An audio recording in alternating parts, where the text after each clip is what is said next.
Half a day's journey from Meroe by modern transport, a little further into the sand and rock of the Butana Desert, there stands another complex of stone buildings, this time dedicated to the gods of Kush and not to the gods of Egypt. Nowadays this place is called Musawarat.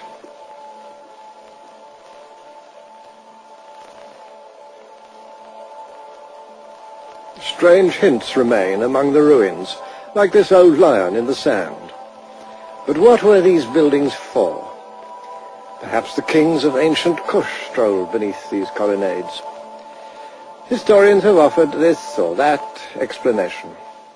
My own is that the principal function of this unexampled and powerful building made it unique in the ancient world. This function, I think, was for the taming and training of the great African elephant.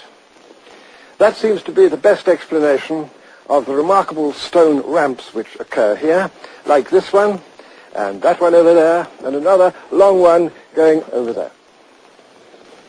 We can accept that the taming of the African elephant, bigger and more difficult to handle than its Indian cousin, had become a speciality of the Kushites of Meroe. With their skills, they converted this, the greatest of Africa's wild animals, into the military tank of the ancient world. When Hannibal of Carthage invaded Roman Italy across the Alps, he had 38 war elephants in his army. The skills of the elephant trainers of Musawarat may well have contributed to that legendary feat. These temple walls provide a surprising reminder of much greener times with abundant pastures for domestic grazing. All that has vanished. As the desert advanced from the Sahara, the civilization of Meroe disappeared. Today, away from the banks of the Nile, only nomads can survive. This well has never been known to run dry. The scene is exactly as it was when I first came here, some 30 years ago, and I doubt if it's changed very much in 1,000 years.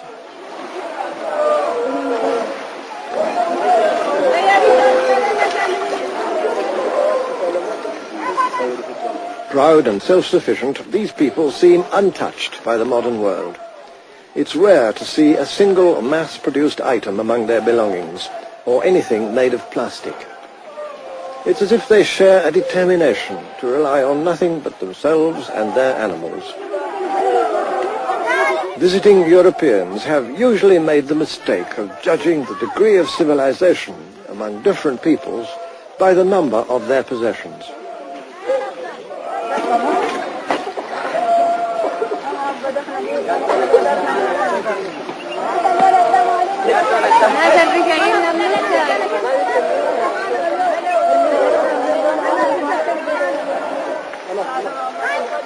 The ancient traditions of these nomads reach back to the very beginnings of history.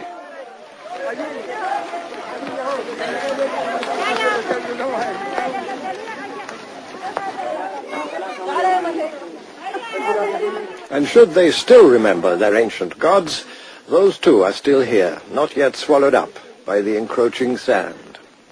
Here at Naga, there's an even more remarkable mixture of local and imported influences. King Netakamani triumphs over his prisoners in a very Egyptian style. The python, on the other hand, was an inner African religious symbol, regarded in many lands down to this day as a figure of spiritual power. And this representation of the lion god looks quite Indian with his 3 heads and 4 arms. But he too is uniquely Meroitic. The kingdom of Kush collapsed in the 4th century AD. But evidence has recently come to light that some of its people migrated across the plains of Kordofan towards the Nuba hills.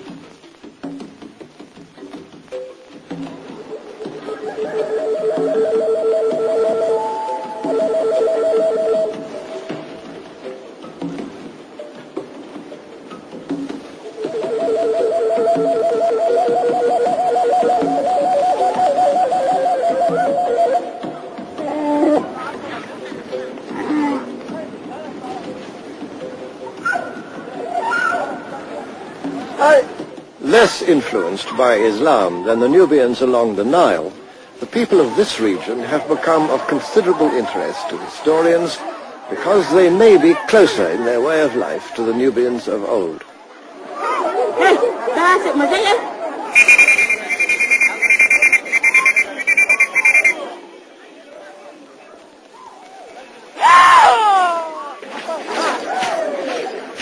As it happened, we chanced on a special day among these Nuba people, a bit like a cup final.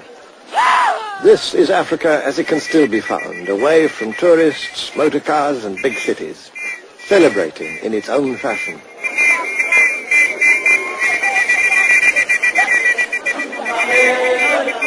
A number of cultural links have been found to suggest that these people may well share a common heritage with distant ancestors who lived in the time of the kings and queens of Kush.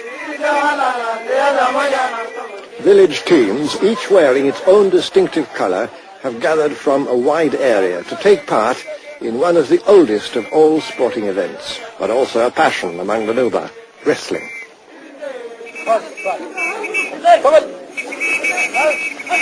So intricate are the rules governing not only the contest itself, but also exactly who may wrestle with whom on the basis of family relationships, that it's almost impossible for a visitor to follow all the moves. But for the historian, there's another close relationship between the Nuba wrestling of today and that of ancient times.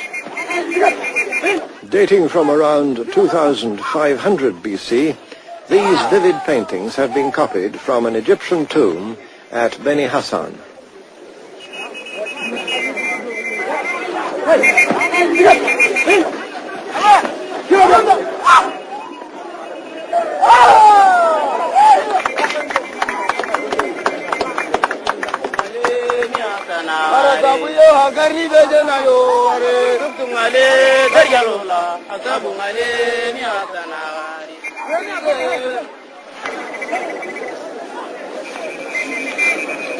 Increasingly, it seems that these people can indeed trace their past back to civilizations in antiquity.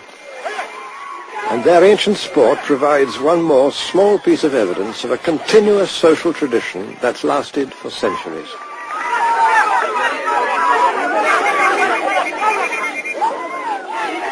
Yet these are the very people whom the 19th century explorer Samuel Baker described as human nature in its crudest state, not to be compared with the noble character of the dog.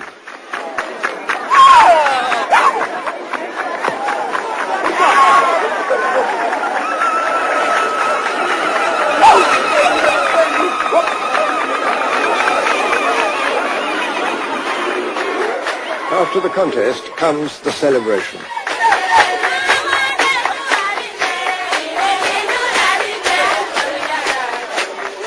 Some of these Nuba girls may well be Muslim, but it's no part of their tradition to hide their faces behind veils. They have a pride and place within society, in line with the customs of old Nubia, and even of Meroe itself, whose rulers were often women.